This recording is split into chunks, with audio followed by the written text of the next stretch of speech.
Good morning. Thank you for joining us today for this power lunch with Saskatoon Mayor Charlie Clark.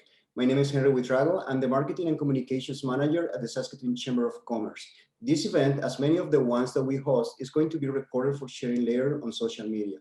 If you have any questions, please send it through private message to our Director of Policy and Government Relations, Marco Orr.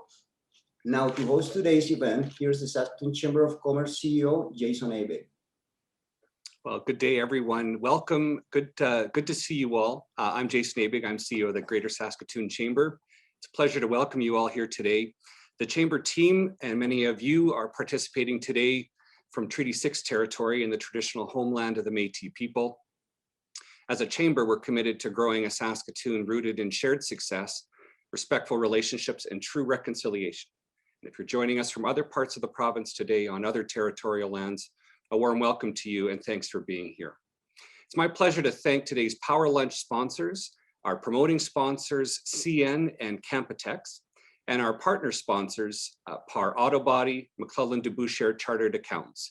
Thank you very much for your support of these Power Lunch events. We couldn't do it without you. And before we get started, I'd like to recognize the following elected officials who are joining us on today's call. We have Ken Shoveldayoff, who's MLA for Saskatoon Willow Grove. We have Hilary Goff, who represents Ward 2 on Saskatoon City Council. David Curtin from Ward 3. Randy Donauer from Ward 5. Cynthia Block, who's councillor for Ward 6. Serena Gershert, who's councillor for Ward 8. Bev Dubois, representing Ward 9. And Zach Jeffries, who represents Ward 10. Thank you all for being with us today. Okay, let's get started. It's been wow, isn't this an understatement? It's been quite a year for our city. When COVID arrived on the scene in early 2020, no one really knew how to respond and what its impact might be. Major projects were underway and many of our city's key priorities and plans were in motion when the world stopped in its tracks and government leaders were required to respond to the crisis and simultaneously find a way forward. Locally, this required Mayor Charlie Clark and City Council to take steps to secure the safety of municipal employees and residents, ensure the continuity and availability of essential civic services, and provide reassurance to an often confused and fearful public that we would eventually be okay. 16 challenging months and one municipal election later, Mayor Clark remains at the helm, providing leadership and reassurance at a very critical time. Now that the conversation is shifting from the crisis of today to the opportunities of tomorrow, what's on the horizon for Canada's greatest city? What priorities will drive our recovery and economic growth? And how can we help our businesses and neighbors thrive into the future?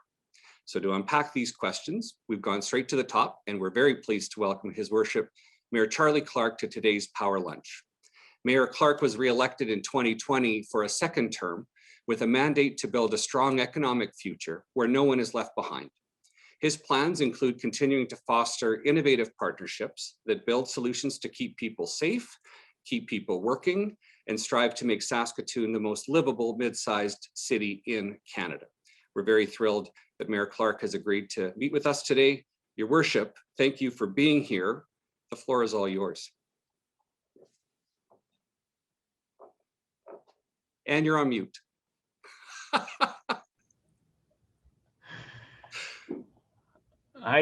This is in solidarity with everybody else who's had the mute button. So thank you so much, Jason, and good afternoon to everyone, and to everybody who's out there zoomed up and ready to go today for the State of the City address. And this could very well be the very first State of the City address in history delivered by a mayor with an Elwood Flynn suit jacket on top and Hawaiian shorts down below. You'll never know. So it's been a while since I did one of these State of the City addresses, and we have been through a lot in the meantime, right here on Treaty 6 territory in the traditional homeland of the Métis. And by acknowledging this treaty territory, I want to acknowledge the ancestors of this land and all of the ancestors who have cared for and nurtured this city and provided us with what we have today. And I want to really thank you, Jason, and congratulations on your term at the Chamber, taking the helm at this challenging time, and to your whole team at the Chamber of Commerce for all of the work that you have done to pull this event together. And to everybody who is joining us on this call today, You are all leaders in the community, in all of your roles. To Ken Shovel-Dayoff, thank you for joining us from the provincial government. And I want to acknowledge all of my colleagues on City Council and the members of our city staff who are also joining today.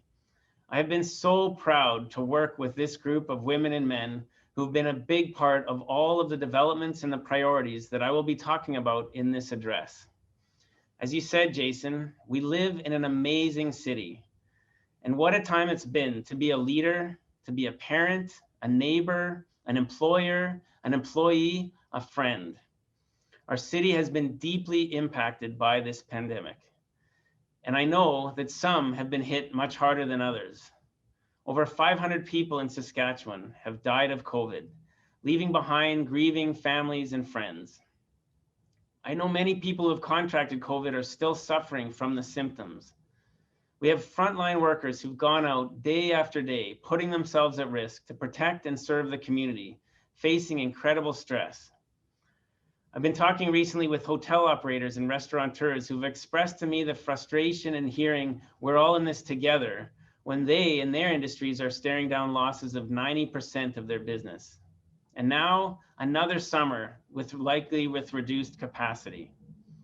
I was on a call just last week with many of the arts and cultural organizations as they shared the work that they're doing just to survive right now. But as you said, Jason, it feels like we're coming to a turning point. The vaccines are finally flowing fast and furious. Those millennials are storming in to get their pokes and take their selfies. As of today, my 12-year-old son is even eligible to get vaccinated. It's incredible. And this gives that sense of possibility that we've been waiting for on the horizon. And we have seen the tremendous strength of our community through this all. And so now it is an important time to look to our future and to use this as an opportunity to be ambitious for how we will rebuild after COVID, to become the city that we want to be in the future. So what I want to do is I want to start my remarks today by first asking all of you who are on the call to imagine 15 years from now. Just take a moment to think about the future. How old are you going to be 15 years from now? And what will you be doing? Where will you be living? Where will your family members be? Will you have grandchildren? Will your children and grandchildren be living here? And what will you care about in 15 years? So now let's imagine our city in 15 years, 2036. Imagine a city where there are 4 areas that define Saskatoon. Number 1, our downtown is a thriving destination for living, working, and entertainment. Number 2, we're one of the safest and healthiest communities to live in. Number 3, Saskatoon has become a global leader in research, technology, manufacturing, and creating the jobs that solve the world's problems. And number 4, our rich diversity is reflected throughout the leadership of our city. And young people from all backgrounds see very clear opportunities for themselves right here. I believe that committing to these 4 areas is what we need to do to build the city that will thrive for you, for your children, and for your children's children. And in preparing for this, we thought about what it would take to build this city. And I want to give you a sense of what can happen in 15 years to show that this is actually possible. And the best way I want to do this is to take you back 15 years. 15 years ago was 2006. I had just been elected city councillor for the first time, and there was a strong feeling in our city that many of our young people were leaving because they didn't see opportunity here. The population of our city was barely 200,000 people in 2006. There was no river landing, and we were just trying to come to terms with the inquiry into the freezing death of a young Indigenous man named Neil Stonechild. This was 15 years ago. I and we have been able to see how much can be achieved in 15 years, but also where we've fallen behind without focus and investment. Now, I want to make sure that we are making the right decisions in the right areas so that we're laying the groundwork for a strong future. So let's start with the first area I described, the downtown. To create a downtown that is a thriving destination for living, working, and entertainment. We've been talking about this in our office, and Michelle Beveridge, my chief of staff, who many of you know, she wants to be living in a downtown condo along the river in 15 years, meeting her friends in the entertainment district for food and going to world-class concerts, feeling safe walking to the library to pick up books. And she'd be really happy if one of her kids found a great job in what could be an emerging tech district in the downtown, and that they lived nearby with their grandchildren. So that's a vision for 15 years from now. Let's remind ourselves of the downtown 15 years ago, when River Landing was mostly undeveloped, scrubby riverbank. The traffic bridge was almost falling into the river. There was no Nutrien Wonder Hub and no Ramey Modern. Today, in the middle of those 15-year periods, we are well on our way to a vibrant downtown. Very soon, we will see the full River Landing site come alive, and K. Nasser Plaza will be unveiled. The new outdoor festival site is going to be started this year. Midtown Plaza's $84 million renovation is establishing itself as the preeminent shopping destination in our province. The largest residential building in the history of Saskatchewan is rising up at 25th Street today. We have close to 1,000 units of housing planned for the city center. The design process is well underway for the new Central Library, and we are moving ahead with the development of the new downtown entertainment district with an integrated bus rapid transit system. We're finalizing the site location and pursuing all of the options for how to finance the entertainment district without relying on property taxes. And we're also looking at how to design the district to reflect our community, from Indigenous placemaking to net zero design options. We know we will need solid partners to work with us to build this district. But as you can see, the pieces are already coming together to make downtown a destination for living, work, and entertainment. And it ties to the second area, which is community safety and well-being. Because I know that being a thriving city in 15 years means being a safe city, a city where streets, neighborhoods, and business districts are gathering places for people of all walks of life, where gangs have moved on because our young people are safe and are graduating from high school and finding opportunities here. A city where chronic homelessness is eliminated, where we have good housing, well-supported harm reduction programs, and integrated treatment and case management that prevents people from falling through the cracks, jointly led between Indigenous and non-Indigenous providers. We have been working very hard on these issues as a community.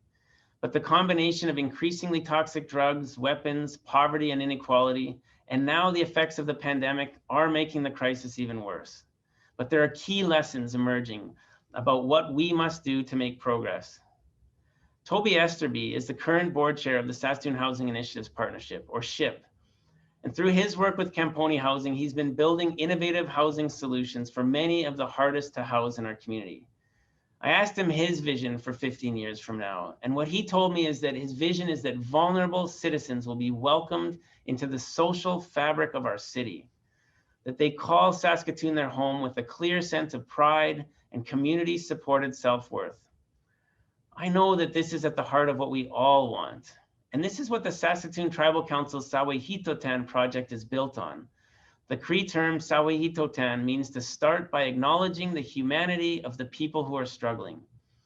It doesn't refer to those people on the streets as clients or participants or problems.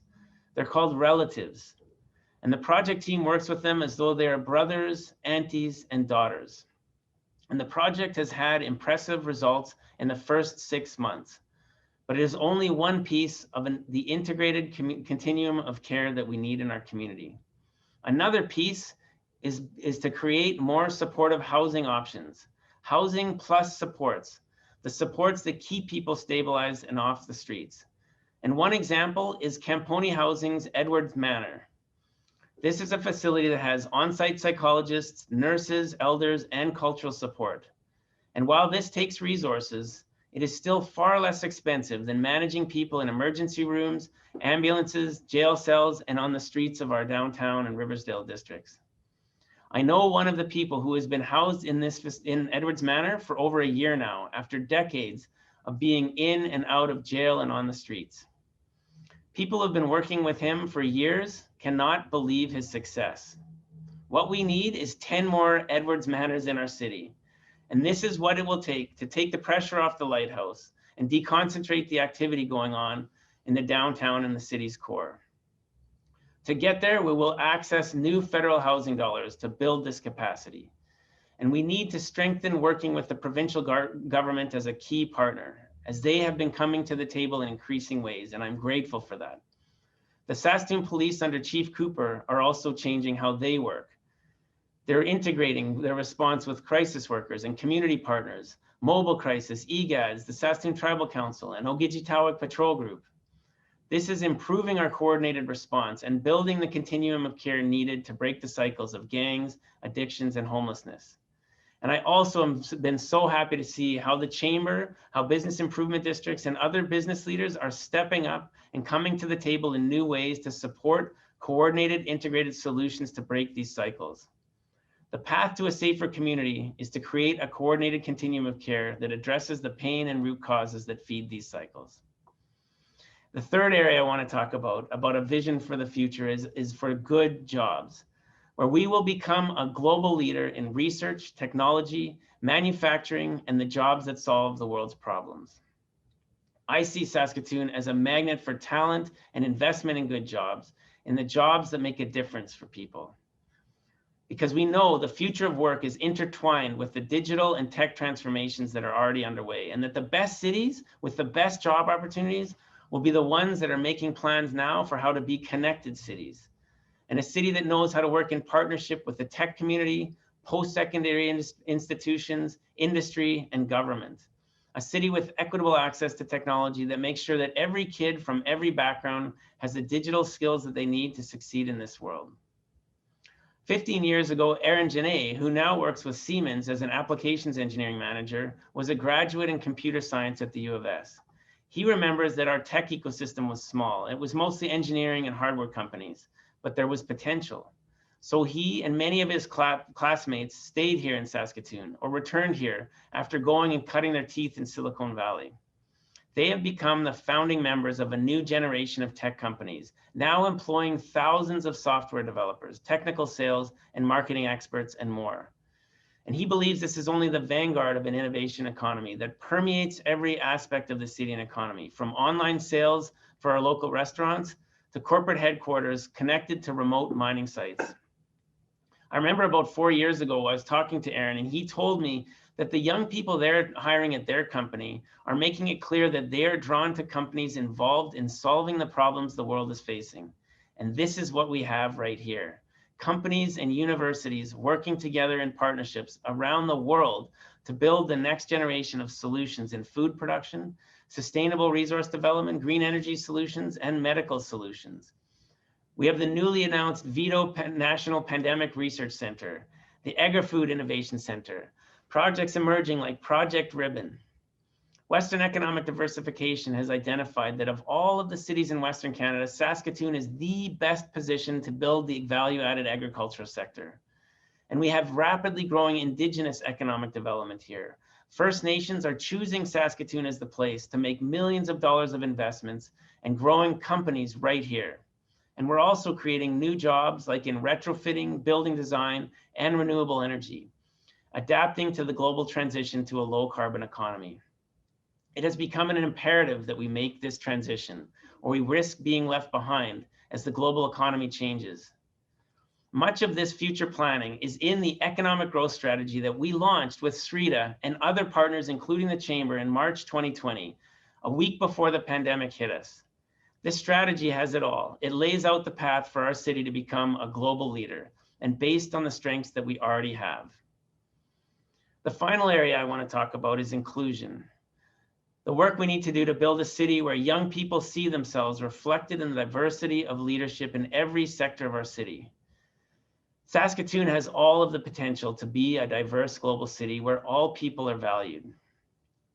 Alberta Muembo was born in the Democratic Republic of Congo, and she moved to Canada 7 years ago with her family as refugees.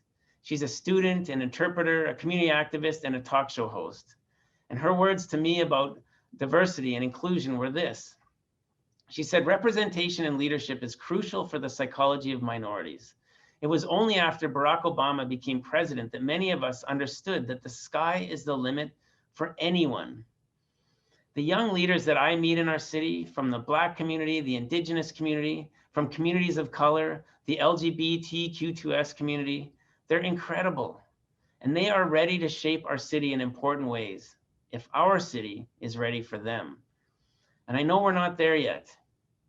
Recently, a successful Indigenous professional moving to Saskatoon shared with me how many times people were nice to her on the phone when she phoned around to find housing. But then when she showed up to view it, she was told the place wasn't available. A father told me about his son who recently graduated from high school with honors here and was looking for a summer job in our city. After many attempts, he said to his father, "I wonder if I need to change my last name," because it was Arabic. People have moved here because they see our city as a place they can be safe and find opportunity to build their dreams. Whether they've moved here from a family farm, a First Nations reserve, a refugee camp, or an unsafe, congested city. Almost 80,000 people have moved to Saskatoon in the last 15 years. And each of these people brings hope, talent, and experience. But if thousands of them experience barriers to belonging and reaching their potential, our city will not thrive. And we also know that we're living in a time where there are strong forces wanting to sow the seeds of polarization, hate, and fear. The recent incidents of racism during this pandemic, or the appearance of white nationalist flags at the so-called Freedom Rally, those are signs of this. We will not let these forces win, because this is not who we are as a city. Let's remember the vision of former Muskeg Lake Chief Harry Lafond, Mayor Cliff Wright, and those leaders 33 years ago who chose to see strength in one another rather than difference, creating the first urban reserve in Canada and laying the foundation for another 7 urban reserves and hundreds of millions of dollars of investment here. Let's remember the early months of COVID when the Saskatoon Wildlife Federation offered their kitchen and thousands of dollars of support to the Saskatoon Tribal Council to help feed families. Or the barber shop where I got my haircut just this morning. And my stylist is Rochelle, and she's a Dene woman from La Loche. She works alongside Saeed, Pato, Stefan, and Tiffany. And she describes to me that the days where along the row of barbershop chairs, people are all talking and sharing the news of the day in Dene, Arabic, Spanish, and English, all at the same time. This is who we are. And I know that the city of Saskatoon needs to lead by example. And that's why our city council and administration are working to identify the systemic barriers that prevent people from being hired and promoted at the city. We need to ensure that our workforce is representative of the community from top to bottom. And it has been great to see the Saskatoon Chamber, Saskatchewan Chamber of Commerce, the NSBA, and SRETA all making diversity and Indigenous economic development a priority. And to see the Chamber's own Margot Orr chairing the local immigration partnership. Because this work requires us all to do our part, building across difference into strength and inclusion. So a lot can change in 15 years. Think about how far we've come since 2006. Think about where we're at today and how far we can go in the next 15 years. This last section of my remarks is about why I believe we can become the city we want to be, even in the challenging times that we're in. Because what we are offering the world is only growing. Our high school and university graduates today are seeing a future here and staying. People are drawn to our quality of life, to our beautiful city wrapped around the beloved Meewasin Valley, which is not only a model of conservation and sustainability, but also an oasis for our mental health. I personally have found that on many of my hardest days throughout this last year, getting out on the Meewasin trails has been a huge blessing, whatever the season. These are the strengths we can build on as we chart our path out of this pandemic. I want us to use what we've learned about ourselves and our strengths as we make decisions about this path. Saskatoon, we have proven yet again that our competitive advantage is our innovation and our collaboration. This is how we are going to become the city we want to be. And I have seen that innovation and collaboration at City Hall, with our business community, with our municipal neighbors, with our community partners. I want to give you examples of this. If someone had told me that we could shut down City Hall, send most of our staff to work from home, run all of our city council meetings virtually, reorganize our transit service, and make all of our departments COVID-proof in the course of 2 weeks, I would have said impossible. But we did it. I saw our city council and our staff lean in and figure it out. And we still managed to maintain a solid financial footing and bring in the lowest tax increase in 15 years, which I must recognize has been accomplished with critical supports from both the federal and provincial governments, who have recognized the importance of cities as central players in keeping our citizens safe and driving the recovery. Many of these adaptations will permanently improve how we run the city. And our city is also working differently and better with the business community. With the infill roundtable, we overhauled the development process to make downtown development easier. We're now working with the home builders to develop one of Canada's first property tax financed home energy loan programs. And we continue to work with industry partners to address climate change, creating jobs and reducing emissions. With our Saskatoon North Partnership for Growth, we've moved from thinking our competition is Corman Park, Warman, or Martinsville to see them as our partners who will enable us to better compete on a national and continental scale. And we've also seen this incredible adaptation and innovation with our community partners.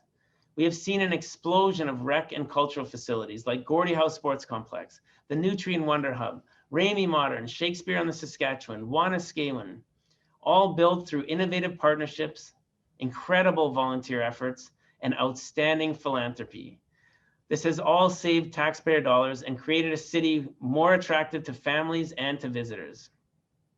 This strength of ours, being willing to try new ideas and to work together, and recognizing that relationship building is essential to progress, this is what leads us to be ambitious and to be successful in building a city that all of our children will feel proud to call home, where we've built a vibrant downtown, a safe and healthy community, a thriving economy with good jobs, and a city where everyone feels valued and supported to build their dreams.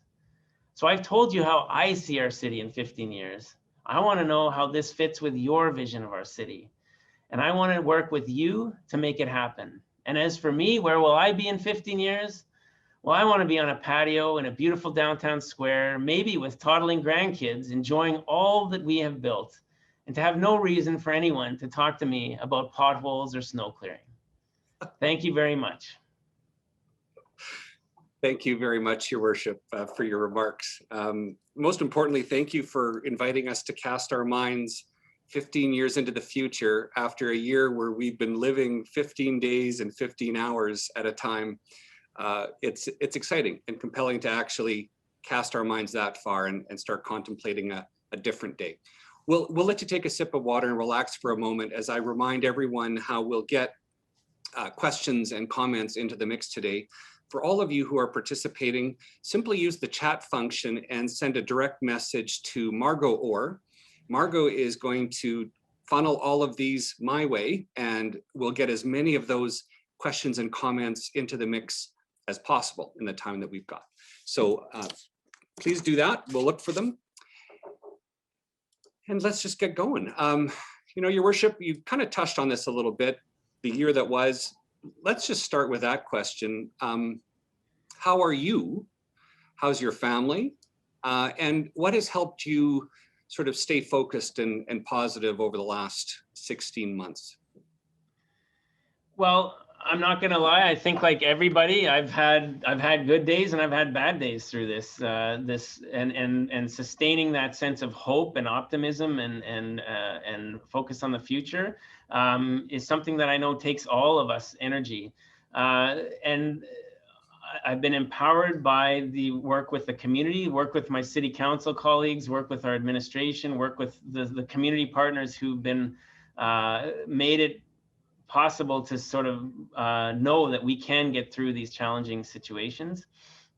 And one of the blessings of the pandemic for me, and I mean, it's hard to say there's a blessing within a pandemic when there's so much challenge and struggle. And so I say that knowing that, has been that I've actually had more time with my family than any other time in my time as a city councilor or a leader. My oldest son is 16. he was barely a year old when I was first elected. And I now have 3 children, and I've had time to reconnect with them in a way that has been really, really important for helping me through the challenges of what every day has brought, whether it was the election or the snowstorm or all of the challenges of the pandemic. And the last thing I want to mention that has helped me a tremendous amount is I'm training for a half marathon now. I realized last summer that in order to stay healthy and sane, I needed to build a sort of a structured exercise regime. And I phoned up some friends and said, I need to schedule running. And I started to do regular running right through the winter. And it's led to now the ambition of joining in the Sask Marathon and doing a half marathon. And that is, and along, as I mentioned, along the river valley, it has been critical to helping sustain me through this. Absolutely. Well, good on you. Good on you for taking up the challenge. I can be no help in that regard. I will only run unless I'm being chased by something bigger, faster, and stronger than me. Outside of that, I have no motivation to run a marathon, but good on you. And I'm sure you'll do great. Let's talk to some of the, let's speak to some of the issues that are typically top of mind for our members and the business community. And I want to start maybe just talking a little bit about the entertainment district. It's exciting to hear that it remains a very high priority of the city, and we've recently had a conversation even within the chamber with city officials around what that funding model might look like. Can you give us any update at all in terms of where we are in terms of sort of site selection and when that funding model will actually get determined and we can start to actually see some steady and real progress on this one?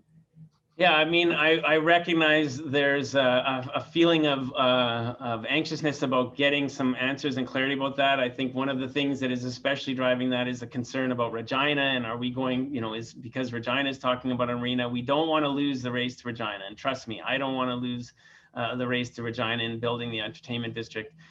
We have a team working very hard to secure and identify the site locations so that that is such a critical piece to getting the ability to put a project together, to know exactly what we're talking about in terms of costs and to know and understand how all the pieces of an entertainment district can fit together. And there's no question that the pandemic and some of the uncertainties it's created for landowners and others in the city has created it made it take longer to get the site location than we wanted, but we believe close and to a point where we can talk to the community about the options and the preferred place to do this. And the report that came out at City Council recently is very critical because we know we have a federal government that wants to fund transit, a provincial government that wants to fund an arena facility, a downtown entertainment district, some of these components that was made clear in the provincial election.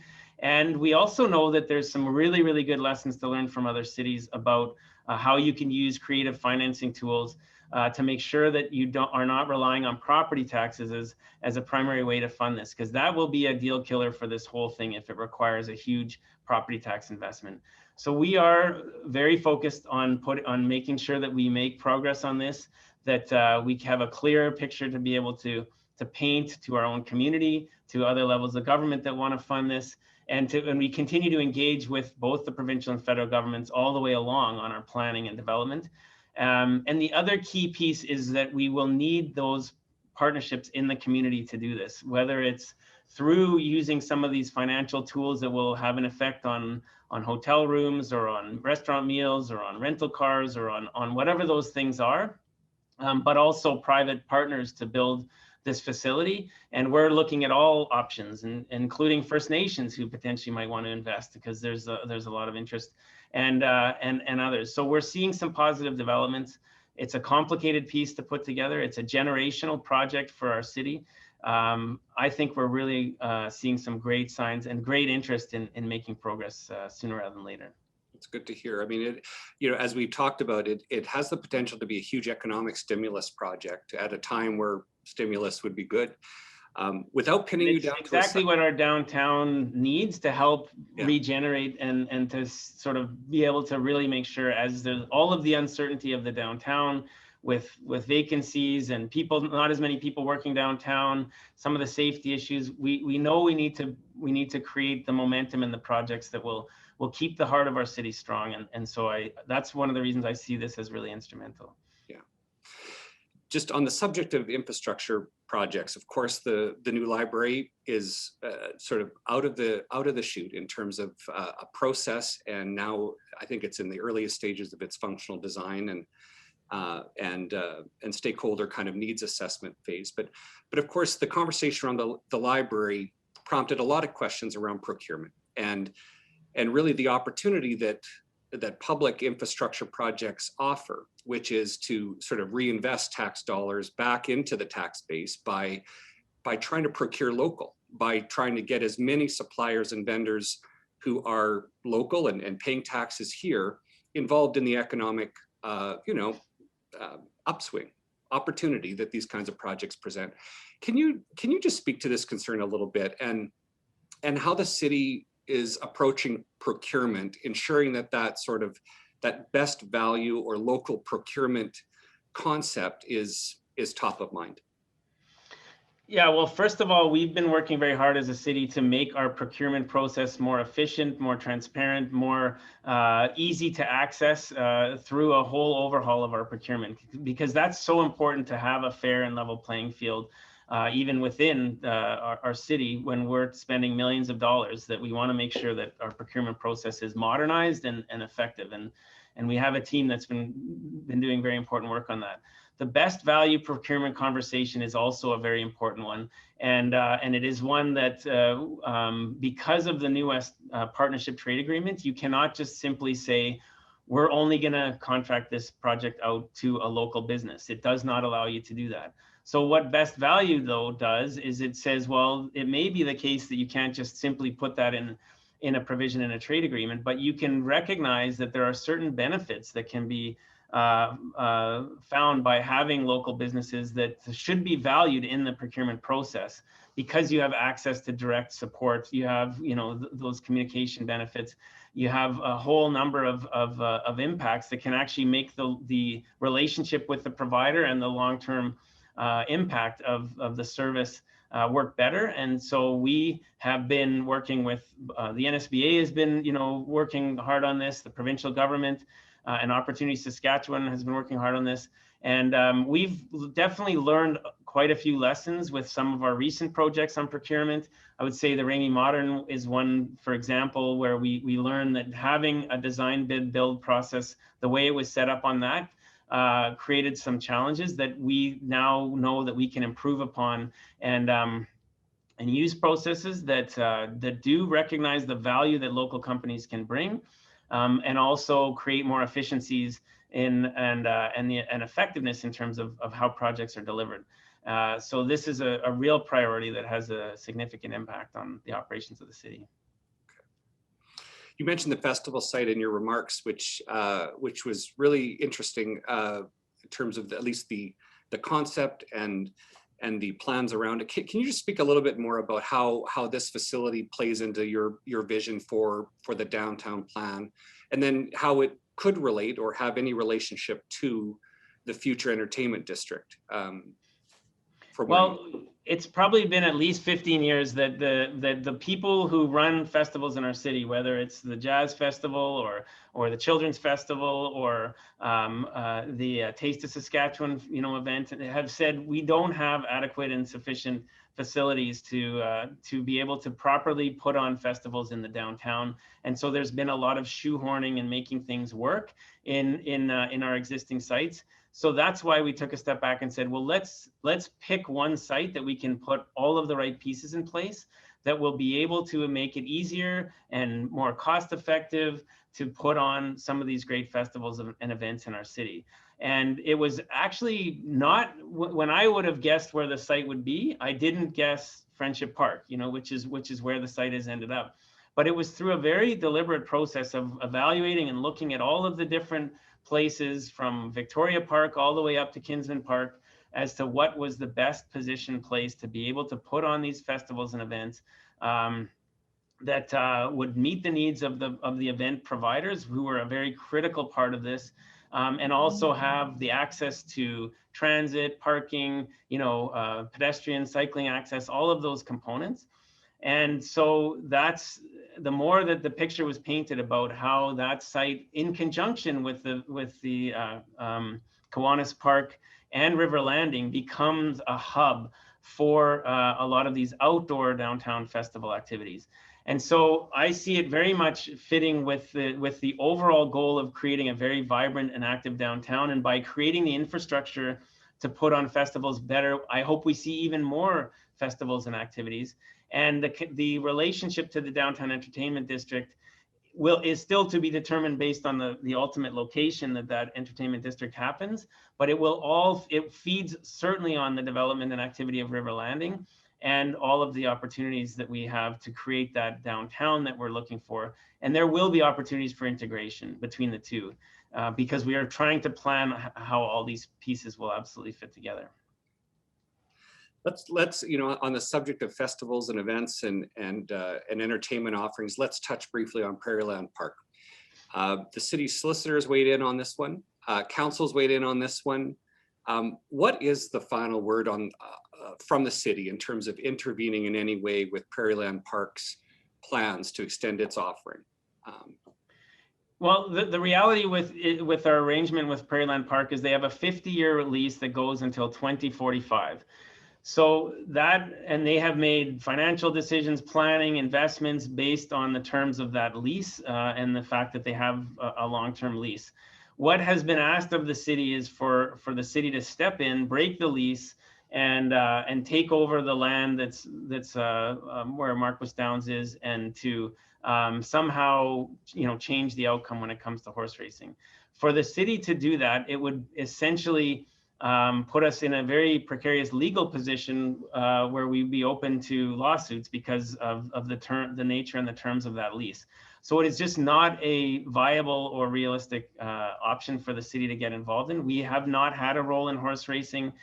Municipalities are not players in horse racing in other jurisdictions. I know there's been requests to try and get help for horse racing from the provincial government, at the tune of millions of dollars. The city is just a minor player in this whole operation, and we would bring on risk to the whole community if we did step in the way that some have been asking us to do. And so we need to be smart and realistic about when we have a role and when we don't have a role. And this is one of those situations where I know it's been a big and challenging situation for many who have had their lives staked in the horse racing industry. The city just simply is not the body that can change the outcome here. Yeah. There have been questions raised around sort of certain zoning provisions that are provided to Prairieland. Prairieland has some ancillary businesses that support its activities there. And because of the location of those ancillary businesses, they benefit from sort of a tax shelter. Otherwise, they'd be paying property tax like the businesses across and down the street.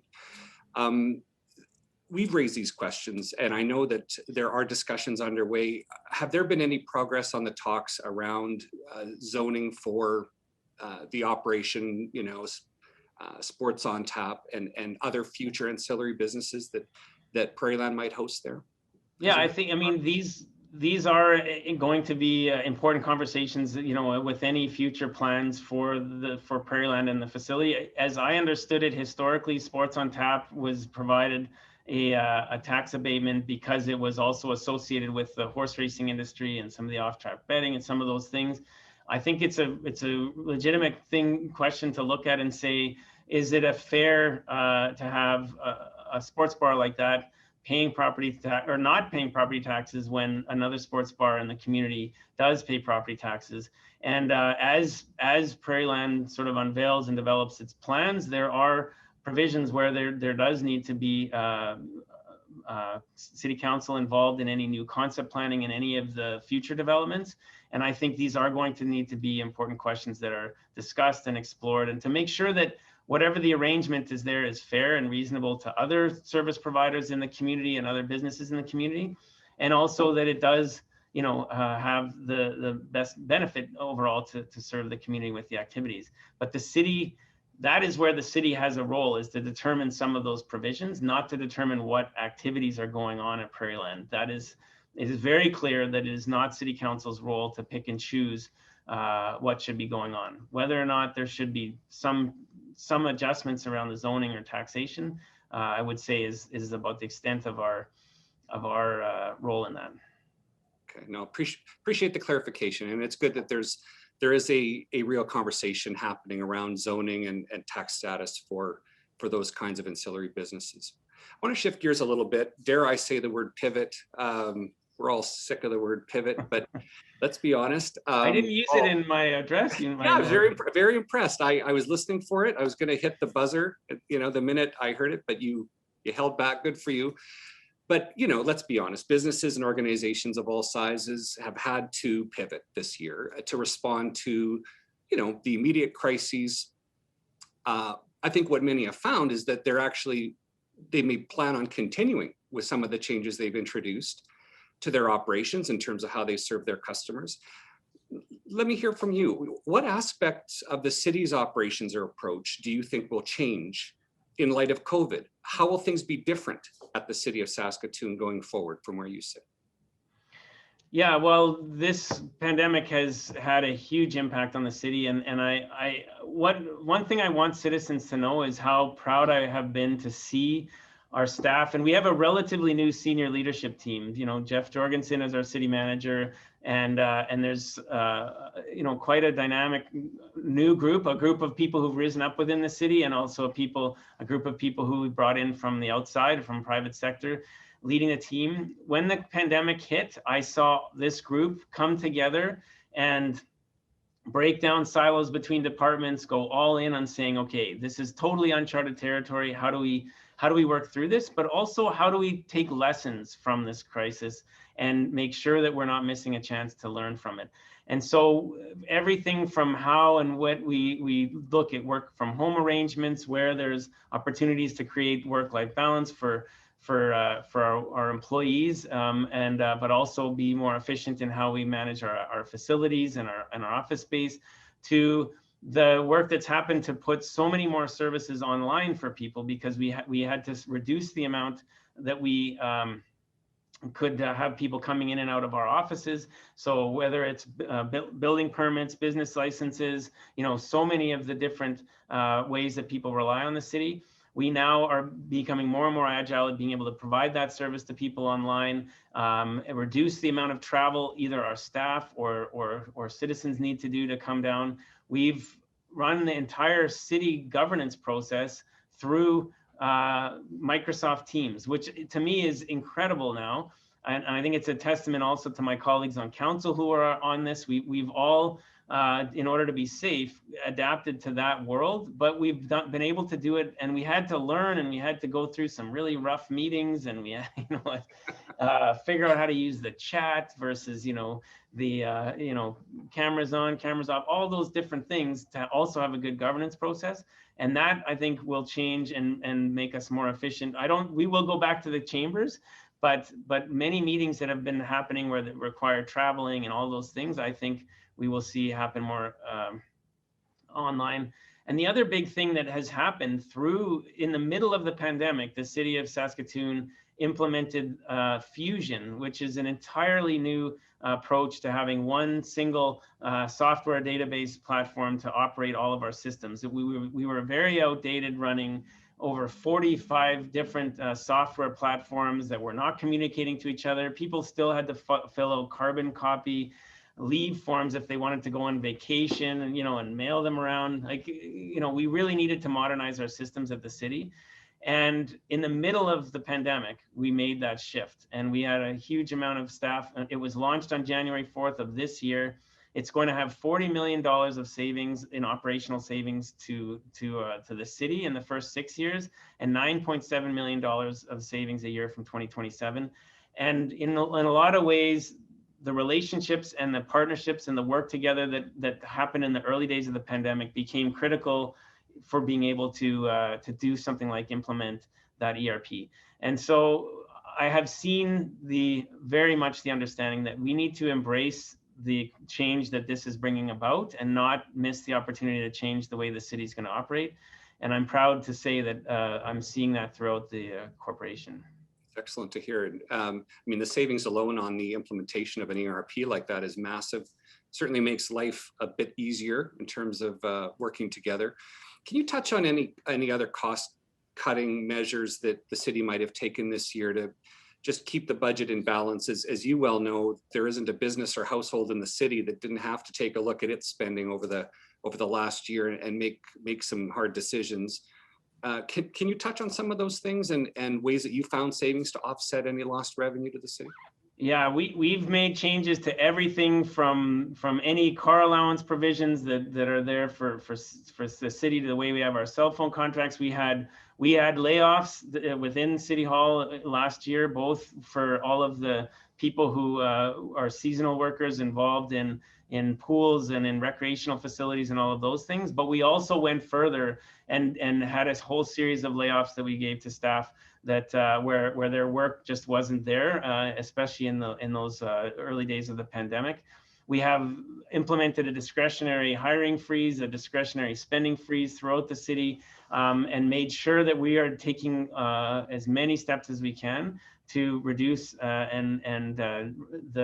costs while still needing to run the entire city. There's very few parts of the city of operations that were not needed, other than when we closed our facilities, like our leisure facilities. All of the work we've been doing in planning and development and building standards and in garbage collection, street sweeping, we found through the year that we realized that we could cut back and scale back on how much street sweeping or park maintenance we did, but people were all stuck at home in a city where under stress, and council decided, we think it's important that we still make sure that we keep our city looking good while we're going through this. And that created some challenges to be able to do that with social distancing in place and not having people be able to travel in vehicles together and some of those things. But we managed to be able to pull it off. And then we got hit with the biggest snowstorm in 50 years, which was a huge challenge to our budget. And as I said, in the end, through all of those cost-saving measures and some very help from the provincial and federal governments with the MEAT program and the Safe Restart program, we've been able to bring in the lowest tax increase in 15 years in 2021. So we are in a good fiscal position to build out of this pandemic. And we know that people want to know that the city is doing our part in finding those cost savings, and I take that very seriously. Excellent. On the technology modernization theme, just a question from the chat here. Does the city plan to implement digital distributed ledger technology over the next 5 years to increase engagement between the municipal government and the community? This is the big data thing, I think, that a lot of folks talk about, where data is available from the city to inform community-wide decisions and planning. I think I haven't heard of digital ledger technology, but if it's open data, then yes, I think then I would say this, that in the last term, a big part of what we were doing as a city is getting those internal systems working better and improving things like getting ready for the ERP and modernizing the way our own software and programs are working.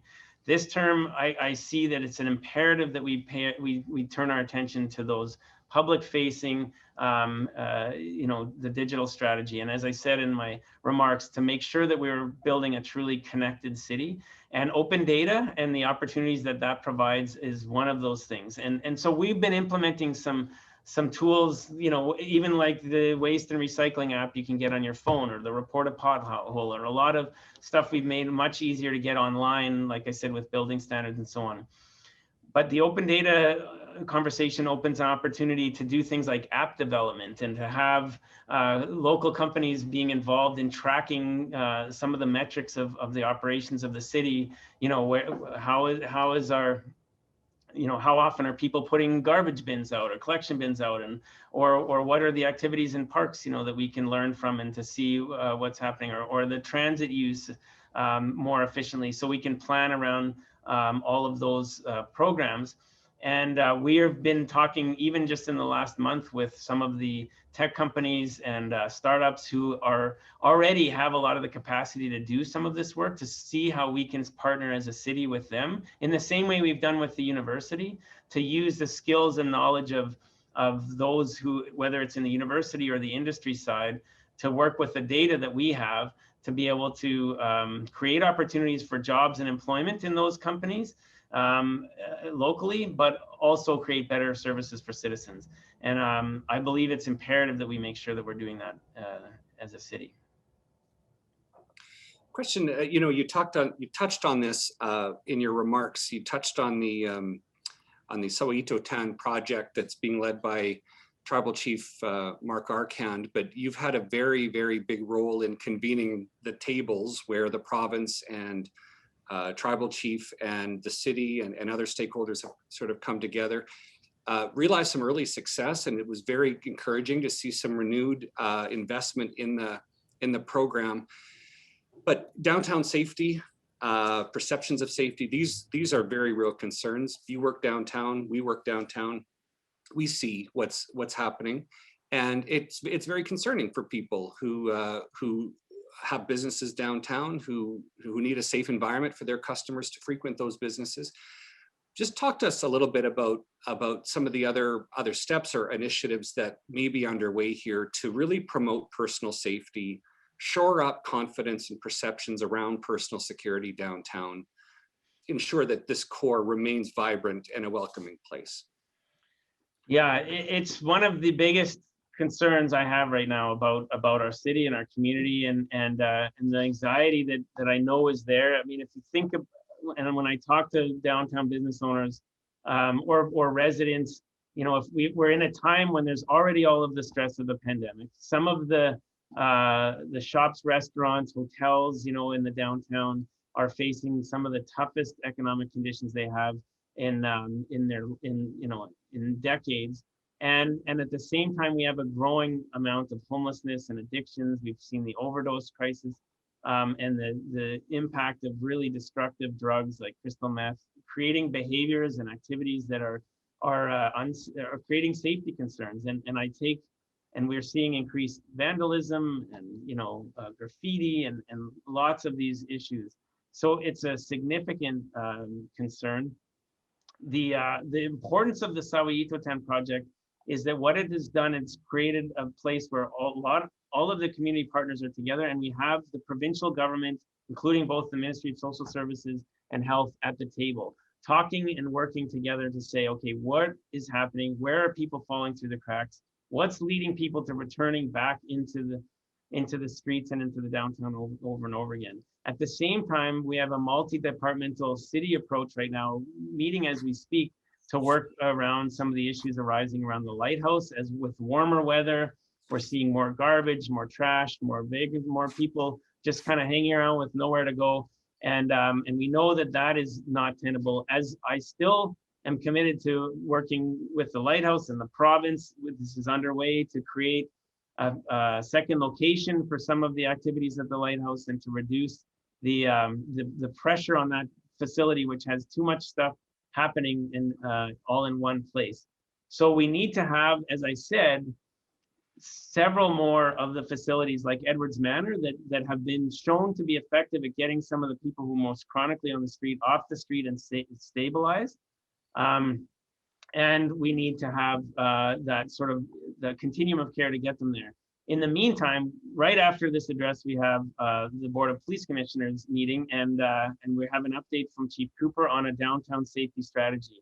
The alternative response officers that have been hired as an additional service out there in the community that can help to address some of these they are focused on the downtown, and they've started last week, and we're already seeing and hearing from some businesses the impacts that we're seeing as a result of that. There will be a whole strategy around policing in downtown and Riversdale, both of them together, to provide a more responsive, relational-based, consistent policing presence for these businesses while we work on some of these other longer-term solutions. And so, as I said, it's something that while we still don't have as many people downtown working in office buildings, especially, and it feels more empty, we have a lot of work to do to create and increase that safety as we work on some of these long-term solutions, which I wish we had more quicker results on, but are complicated. And the city has a limited direct authority over the change. So I can convene and work towards those solutions, but we really need those partners to come to the table to help. And thank you, Jason, and and Brent Penner from the Downtown Bid. I'm seeing more and more alignment between business leadership, police leadership, Saskatoon Tribal Council, as you said, the city, all saying, let's not make this an us versus them approach. Let's work together, figure out what systems can be in place to better look out for people, and as a result, create better safety in these core districts. For sure. Let's take a sip there. The next question is sort of about development and investment in the city. We've all heard of NIMBYism, not in my backyard, kind of attitudes around new developments or developments within existing infrastructure. A lot of talk in the business community about a yes in my backyard mindset, which is about having an openness to this, which is really key to achieving some of the growth goals you've talked about. Often when these development proposals sort of come to the table for a decision, they end up running up against an 11th hour sort of NIMBYism mindset. After having invested, as you well know, considerable time and financial resources to get it to that stage, what can be done to reduce the risks and costs for proponents or investors behind these projects as they seek approvals and ultimately want to get them off the ground? Well, first of all, I would say this city council has, I think, been very forward-thinking and ensuring that when we say we're going to have these growth goals, we're going to follow through and work to support development to happen. So we've seen over 1,000 units of development approved in the city center. Many of them have faced some of the NIMBYism. Sometimes we've been able to improve and adjust and see design changes and so on to help make sure that the developments are fitting into neighborhoods. But what we need, and you and I actually, Jason, worked on the Broadway 360 project back in 2008. And what we learned through that conversation is that what we need is actually more certainty for both neighbors and residents in communities and the development community. So the corridor growth planning initiative that's underway, that's built around looking at where are the higher density corridors that will have transit and other services in place. Also create an important conversation to say, what's the appropriate zoning around and along these areas where we want to drive density into areas where we also have services. And then instead of on a one-off basis dealing with project after project that has to be rezoned, we essentially tell the community, we're going to see and have higher density developments there. So if you're a developer looking to develop, this is where we're going to be able to create the zoning where it won't require these one-off neighborhood battles.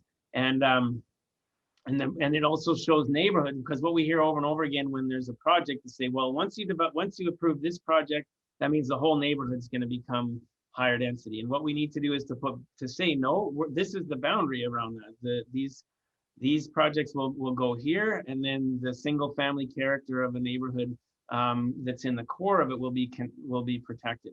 So I think we are already making progress in the sense that we've been able to see and develop and go through the development process and improve a number of these. But the next step is to create that certainty by creating zoning districts that make it clear to everybody where higher density belongs. Yeah, excellent. And you know, that Broadway 360 exercise that you mentioned was a real eye opener, and one of the first opportunities I think I'd certainly had to sort of participate in a discussion like that. It can be very stressful on both sides, and providing the kind of certainty that you're talking about, where the playbook is understood on both sides, really does help mitigate some of the risks and conflict that typically comes with these kinds of projects. I want to shift attention to the environmental stewardship front, Your Worship. The city set some very ambitious targets through its low emissions community plan that was released pre-pandemic. It was in 2019. What's the current status of this plan, and are we still tracking to achieve the 50% reduction of emissions by 2050 that it calls for? Well, what the plan has done is sort of basically say, if we were to achieve 80% by 2050, this is what it would take to get there. Now it's a question of what steps can we take that are affordable, that are effective in making that change, that set us on the path to be able to show leadership in this area. And as I said in my comments, even the Saskatchewan Chamber of Commerce this year put out a document on how do we create the transition to a low carbon economy, because it's no longer a choice whether we do it. It's a necessity that we do it. And as they say, it's not a simple exercise. This is something that will be challenging. We'll have to listen to one another. We'll have to pay very close attention to the impacts on industries and jobs, but find the way forward. So what we're doing as a council is taking steps around specific things that we can do, like the home energy loan program, which will both improve emissions of housing. It'll be a pilot that we can hopefully scale up to commercial buildings and multifamily buildings, while also creating jobs and driving innovation in building design and in these sectors within our community, and to have success there. In the last in the last federal budget, in the last round of infrastructure dollar announcements from both the federal and provincial governments, we have investments in our building a solar plant at Parcel M, which is over by Circle Drive near Montgomery neighborhood. We are going to be in expanding our landfill gas project, which generates power and revenue back into the city by reducing the amount of emissions coming out of our landfill. We've got Recovery Park underway, which is a $60 million project to make our ability to sort out and steward our waste more effectively. And we also are working towards the electric vehicle charging networks that we need in our city through our own operations as a city, and also in partnering with industries to find a way to do that, because we know that is the way that these industries and economy are going, and we don't want the city to be left behind if a lot of these technologies change and we haven't been making the steps to be prepared for that.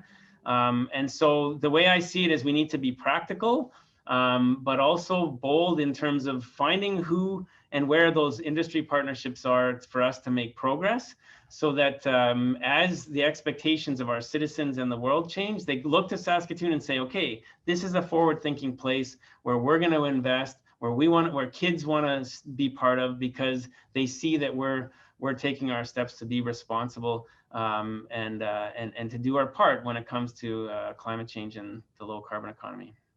Thank you. Question about sort of fostering Indigenous economic reconciliation in the country, in the city. It's a priority focus for our chamber.